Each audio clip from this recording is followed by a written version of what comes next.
Hello everyone, नमस्ते। मैं परिधि शर्मा आज अपने दादू के साथ एक टॉक शो करने वाली हूँ, जिसमें हम लोग मेरे दादू की लिखी गई किताब बस यूं ही मेरे दोहों की जीवंत यात्रा, इस किताब के बारे में हम लोग चर्चा करेंगे। और इस किताब से जुड़ी मैं कुछ क्वेश्चंस अपने दादू से पूछूंगी और वो उत्तर देंगे, तो उससे आपको भी एक प्रेरणा और आपको भी एक इच्छा जागेगी इस किताब को पढ़ने के लिए। तो दादू, सबसे पहले मैं आपसे ये पूछना चाहती हूँ कि आपकी जो ये किताब है, ये बाकी किताबों से अलग कैसे है? इसके लिए मुझे थोड़ा इंट्रोडक्शन देना पड़ेगा। हिंदी एक आम आदमी की भाषा है, आम भाषा है, लेकिन जब वो साहित्य में ढलती है तो उसका रूप विलक्षण हो जाता है, बहुत मोहक और बहुत आकर्षक। और इसका प्रमाण है हिंदी का विशाल साहित्य भंडार, जो बहुत रिच है और जिसमें बड़े बड़े दिग्गज लेखकों ने, साहित्यकारों ने, कहानीकारों ने और पत्रकारों तक ने अपना योगदान दिया। तो ऐसे समझना चाहिए कि ये विशाल भंडार एक समुद्र की तरह। उस समुद्र में मेरी पुस्तक एक ऐसे लेखक की पुस्तक जो पहली पुस्तक है और नौसिखिया लेखक समझ लीजिए, उसकी पुस्तक एक पानी की बूंद की तरह। पर जब मैं ये कहता हूँ कि इस तरह की पुस्तक हिंदी साहित्य तो छोड़िए, विश्व के किसी भी साहित्य में नहीं लिखी गई है, ये अपने आप में एक अनूठी विधा है। और ये पुस्तक अपने आप में एक इस तरह का वातावरण देती है जिसके आसपास कोई भी पुस्तक नहीं। इस वजह से ये पुस्तक औरों से भिन्न है। और इसका प्रमाण है कि ज़्यादातर पुस्तकें जो हैं प्रोज हैं या पोइट्री में हैं, गद्य हैं या पद्य हैं, लेकिन इसमें दोनों का सम्मिश्रण है। अब वो सम्मिश्रण भी इस तरह से है कि दोनों एक दूसरे से ऐसे घुल मिल गई हैं जैसे संगम में गंगा और जमुना। तो जिसको आप अलग करना चाहें तो भी नहीं कर सकते। और पोइट्री में भी आम पोइट्री नहीं है, वो दोहों से संबंधित है। और इसीलिए इसको जो मैंने जिस तरह से बुना है वो मेरे लिए भी एक चुनौती है, क्योंकि दोहा अपने आप में एक कंप्लीट यूनिट है। उसमें समस्या भी है, समाधान भी है और आगे के लिए इशारा भी, यानी दो लाइनों में सब कुछ। और लेकिन उसका एक दूसरे दोहे से इसी वजह से कोई संबंध नहीं।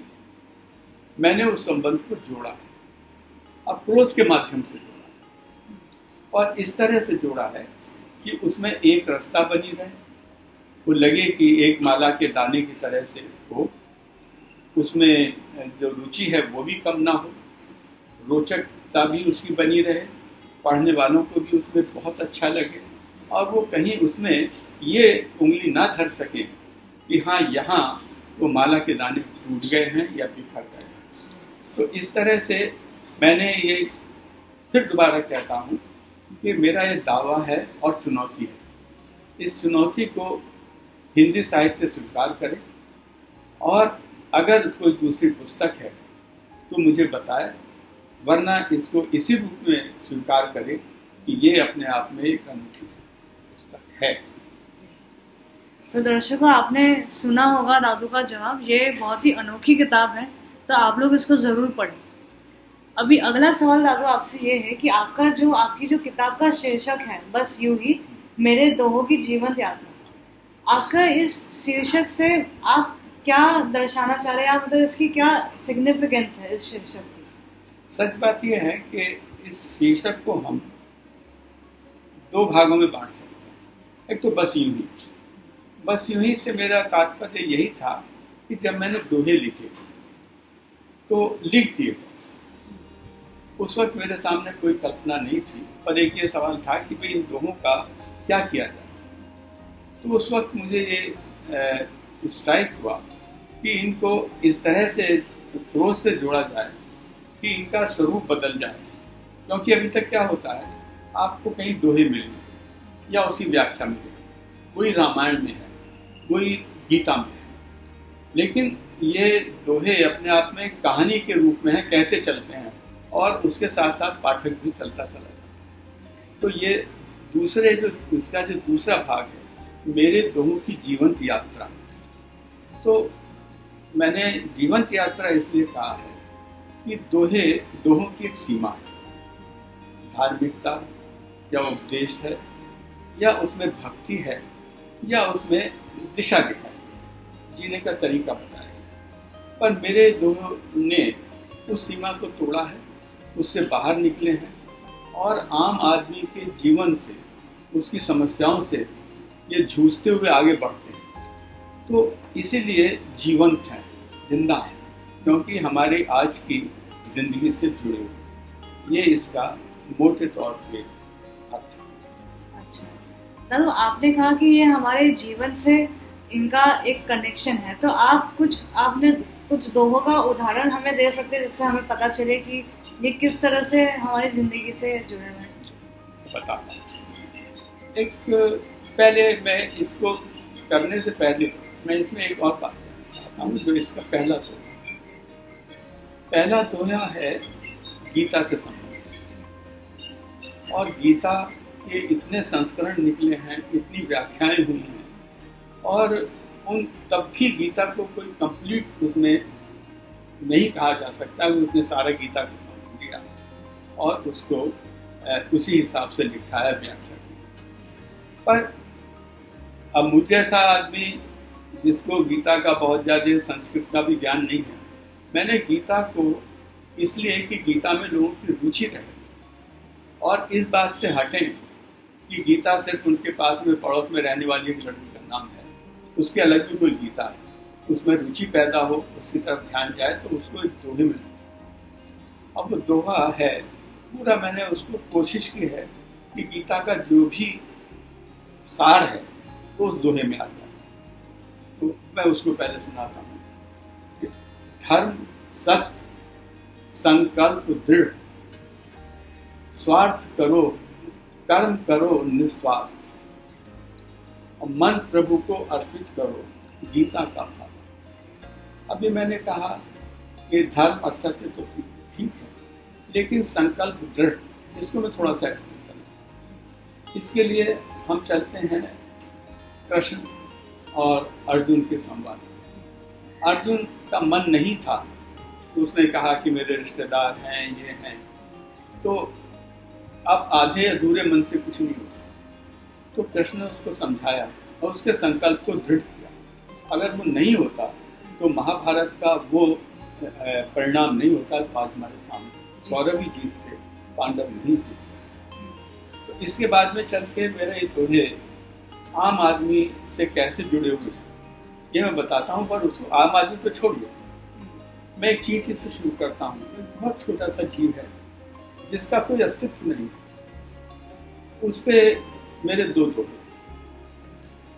पहला दोहा है, अब चींटी को देखिए, जर्जर तन संकल्प मन, वही संकल्प गीता वाला। तो जर्जर तन संकल्प मन और 5 गुना अतिभार। यहाँ पे मैं एक बात छोटी सी बताऊं कि चींटी ही एकमात्र ऐसा जीव है जो अपने वजन से 5 गुना ज्यादा वजन उठा के चल सकता है। हम तो अपने वजन से आधा वजन भी नहीं उठा सकते, लेकिन चींटी 5 गुना। तो उसमें जर्जर तन संकल्प मन, 5 गुना अतिभार, उसका संकल्प, चढ़ी गिरी फिर से चढ़ी, चींटी शक्ति अपार। अगर चींटी में इतनी शक्ति है तो हम में, जो हम बहुत बौद्धिक रूप से बहुत ऊंचे स्तर पर हैं, तो हमें कोई भी चीज़ ऐसी नहीं है जो असंभव है, ये मैंने उसमें कहा। लेकिन जब ये हमारा सिर पे चढ़ जाती है सत्ता या पावर, चाहे पैसे की हो, चाहे राजनीति की हो, चाहे और कोई दूसरी हो, तो आदमी अगर बहुत छोटी बुद्धि का छोटा है तो उसका दिमाग खराब है। जैसे एक साधारण सा आदमी है, उसको किसी पार्टी ने टिकट दिया, वो जीत गया, एमएलए या एमपी बन गया और मिनिस्टर बन गया, तो वो उसके आसपास के जो लोग हैं वो उसको बड़े तुच्छ दिखाई देने लगते हैं, क्योंकि वो बहुत ऊंची से। तो चींटी का दूसरा रूप मैंने वहाँ पे भी दिया कि चींटी चढ़ी पहाड़ पर, अजब हुआ संजोग, ये चींटी से दिखने लगे उसको सारे लोग। तो हमारे घमंड में हम दूसरे को कुछ नहीं समझते, यहाँ से चले। अब बात आम आदमी से। आम आदमी में सबसे ज़्यादा समस्या आती है निराशा, टेंशन, और उसकी वजह से यहाँ तक भी हो जाता है कि आत्महत्याएं होती हैं, लोग मर जाते हैं। तो उनको प्रेरणा के लिए इसमें मैंने एक दो दोहा है, जैसे यह है कि अंधियारे को देखकर होना नहीं निराश। अंधियारा चाहे कितना भी घोर है, लेकिन उसको देख के निराश नहीं। अंधियारे को देखकर होना नहीं निराश, हर सुरंग के अंत में स्वागत करे प्रकाश। बस इससे निकल जाओ तो स्वागत, लेकिन निकलने के लिए तो धैर्य चाहिए। तो उसके मेरा एक दूसरा दोहा है कि लाख अंधेरी कोठरी, एक किरण की देर, और ये दिन भी कट जाएंगे थोड़ी देर सवेर। तो मन अपने धैर्य रख, धीरज रख, संयम रख, तो जो भी कठिनाइयाँ हैं, जो भी परेशानियाँ हैं, वो कट जाएंगी। एक बात मैं इसमें और कहना चाहता हूँ, बोलना चाहता हूँ, वो ये है कि हिंदी में पुस्तकें छपती हैं और उसका पाठक बहुत कम है, बहुत कम पढ़ते हैं, पढ़े भी कैसे। लेकिन ये प्रॉब्लम मेरी इस पुस्तक के साथ ही है, पर मैं कहता हूँ और मैं समझता हूँ और मेरा विश्वास भी है कि ये पुस्तक मेरी चुनौती के व्हीकल पे ही चल के आगे बढ़ेगी। और अगर इसको आज एक्सेप्ट नहीं कर रहे हो तो कल करो। हाँ। और इसके लिए मैं अतीत से एक उदाहरण भी दे सकता हूँ। उदाहरण है रामायण। जब तुलसीदास जी ने रामायण लिखी तो वो तो अच्छी नहीं थी, तो बनारस के जो विद्वान थे संस्कृत, उन्होंने उसको कह दिया ये तो बेकार है, कोई मतलब नहीं। लेकिन जब उसकी व्यापकता आई, जब उसका लोगों ने समझा, उसके को अध्ययन किया, तो उन्होंने लगा कि ये तो महान ग्रंथ है, और वही पंडित उसको सिर पे रख के चले। मेरा मतलब, मैं रामायण से उसको तुलना करना नहीं है मेरी पुस्तक। हाँ। मेरा सिर्फ मतलब ये है कि ये धीरे धीरे हिंदी साहित्य में अपनी जगह बनाएगी, ये मेरा विश्वास है। और इस विश्वास के साथ ही मैं आगे चलूँगा।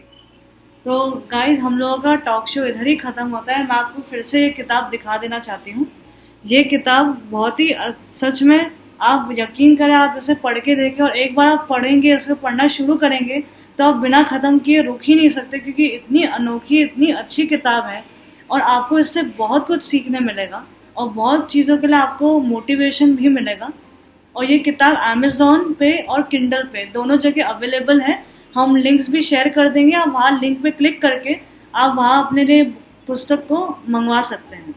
तो इसी के साथ यहाँ पे टॉक शो हम रोकते हैं। आप सबका बहुत बहुत शुक्रिया हमारा टॉक शो देखने के लिए। और बेटा, तुम्हें भी बहुत बहुत कि तुमने इस किताब को पढ़ा और मेरा इंटरव्यू। Thank you. बहुत बहुत बधाई और बहुत बहुत आशीर्वाद। Thank you. पुस्तक पढ़े और हमारे कमेंट सेक्शन में अपने रिव्यूज़ दें और बताएं आपको कैसी लगी। धन्यवाद।